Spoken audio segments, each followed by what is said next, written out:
Hi, my name is Michelle Krupa, and this is my final consultant challenge. The topic I chose to research was student diversity, and the three subtopics I chose were multicultural education, bilingual education, and the impact of colorblindness. So before I get into each of those subtopics, I first wanted to talk about what our students need to ensure that we are diverse in our classrooms. And so the first point that I wanted to discuss was the multiple styles of teaching and learning. So it's really important as educators that we're accessing the different types of learning styles of our students, the multiple intelligences. And ways that we can do that are by having our students take an interest survey at the beginning of the year, or having a get to know you activity, or an icebreaker activity. A lot of these are beginning of the year activities, but if you want to further your knowledge about each student, you can have morning meetings or classroom meetings, and that's where you're really going to find about the dislikes and the likes of our students, and also inviting them to have lunch with the teacher, and just getting to know them in smaller settings is really going to help direct the instruction. It's also important that as educators we are letting our students complete tasks in different ways. So whether it's kinesthetic or auditory or visual, we're just allowing our students to take those different avenues when they're trying to take charge of their learning. So the next point that I wanted to make was comfortable and safe classroom environment. The most important factor here is building a rapport with our students. If we don't get to know our students on a more personal level, then those students aren't going to feel like they're welcome in our room. And feeling comfortable and welcome is key to letting our students let us teach them. So it's also important that we let our students express what's unique about them, whether it be their culture or their religion or their heritage. We need to let our students know that we want to learn about who they are, and we want them also to know that it's okay to be different. So the last thing is having pictures, quotes, books of role models of all races. And that just means embracing diversity with our curriculum. And I think that as we go as teachers, when we're teaching, a lot of times we probably don't think about the fact that our curriculum that might not be culturally diverse. And I think our kids really notice that. And especially if a lot of, our kids are, for instance, if you have a black student in your classroom and there's no black, role models that you're highlighting in your teaching, or if you're not highlighting different holidays for instance, a student who's Hispanic, those are things that, you might not think are going to affect our child's learning, but it's really important, and they need to be apparent in our classroom.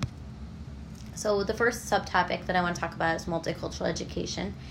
And multicultural education is a form of education or teaching that embodies the belief, texts, values, perspectives, and histories from people of a variety of cultural backgrounds.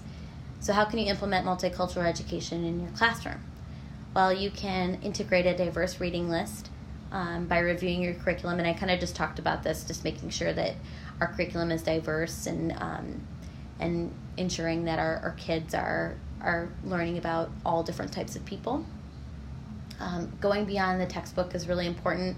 So not only are we building background on topics, but we are learning about those topics. And then if our students want to learn more about those topics, and we're going past what is in our textbooks or whatever articles we're reading, that's okay.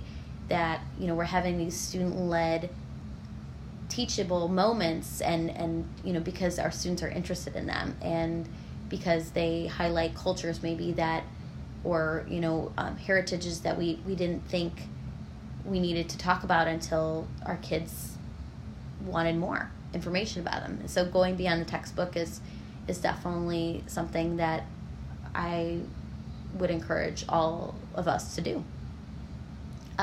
It's also important that we are encouraging students to be active in their community. So, at our school we have student council, and we also do Feed My Starving Children. So we do have some community activities that we do. And so, just making sure that our kids are getting out there and learning about their neighbors and embracing and the community that, they go to school in.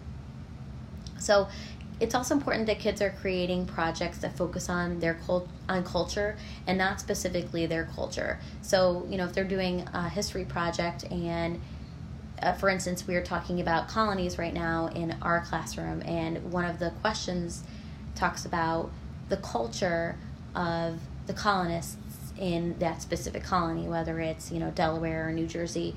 And so the kids have to learn about those cultures, and I think that's really important to learn about different people and their backgrounds. So it's also important that we are encouraging our students to be critical thinkers and think outside the box, especially when it comes to multicultural education. And lastly, we need to make sure that we are increasing our awareness of global issues. So, a lot of our kids may just know about their town or the state they live in, but they really don't know anything outside of that. And so, not only educating them about our country, but the world in general, what's happening in other countries, both the good and bad, so that we know that we just don't live in this little box, and that there's so much more out there. The second topic that I want to talk about is bilingual education. And so bilingual education is a method of teaching that's for non-English speaking students. And some types of education, bilingual education, are transitional, two-way, immersion, and ESL.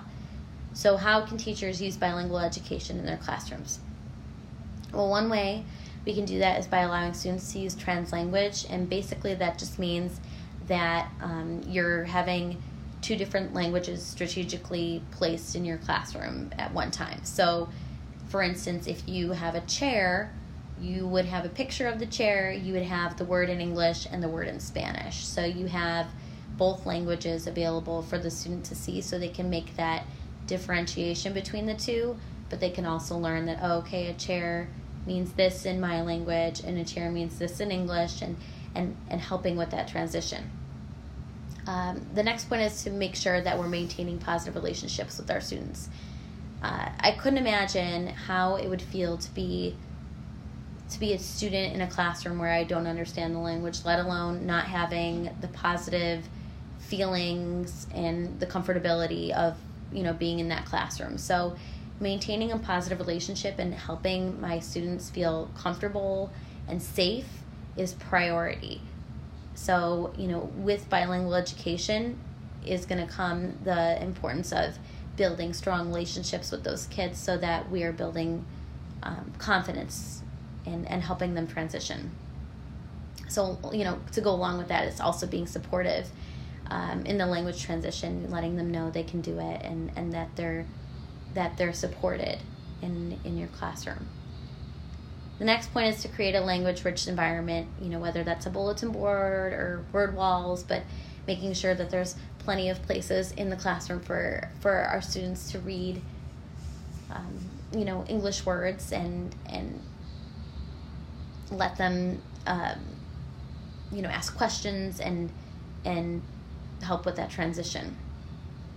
And so I know that it's I just talked about language-rich environment, and then I'm talking, the next bullet point is simplifying the language, but it's not making, it's not dumbing it down, it's just avoiding slang words and slowing down. And I know I've been told by my students, I have these feedback forms that I give them, and they've told me that I need to slow down sometimes because I'm just talking so fast. And I think anybody can relate as an educator. You just, have so much stuff that you want to teach in so little time.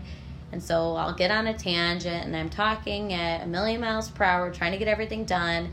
And I have to stop and think about the fact that not only am I rushing through everything, but, who is paying attention right now? What's going on? I need to stop and slow down. And, that's just for the kids that speak English. Think about for the kids that don't speak English and that's not their first language.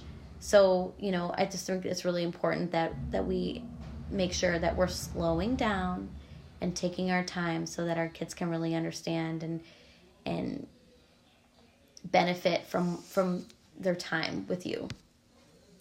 So the last topic that I want to discuss is the impact of colorblindness. And colorblindness is a concept or ideal where racial classifications will not limit a person's opportunities. So we're embracing diversity, culture, and race and not ignoring it.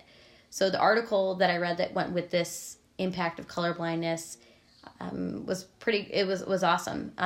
It really explains that we need to make sure as educators, parents, as guides, for these young children, that we're not ignoring the fact that we're different.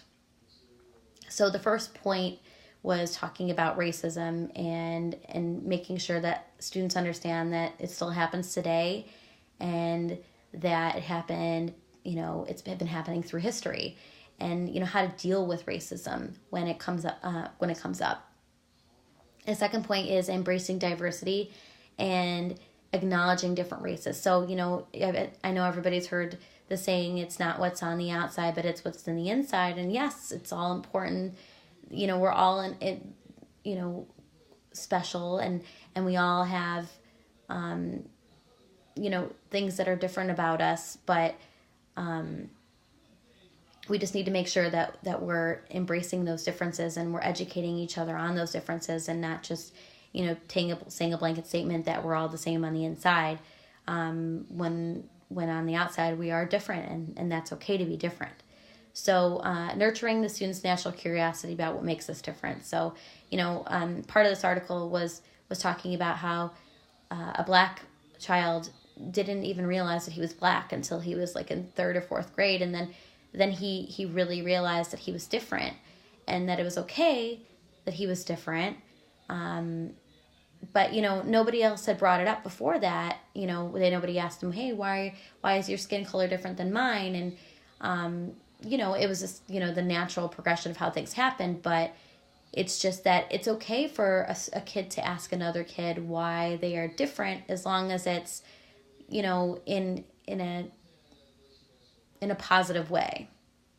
So, lastly, it's necessary that our students embrace the discovery of themselves before they obviously are, looking to educate themselves on others' backgrounds.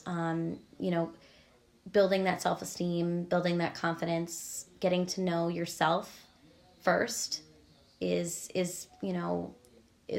very important to helping yourself in the future, to reach goals and to be successful. So once you've discovered who you are, then it's really important that we discover the differences in others and those positive differences in our classrooms.